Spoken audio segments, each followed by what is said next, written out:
వెన్నెల చిరకల వెన్నెల తునకల నవ్వుతూ కిలకిలా ఉంటుందా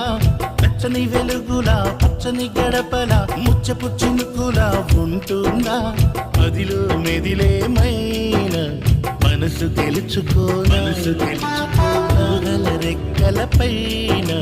తనని కలుసుకోడి చేసే కోవెల కంట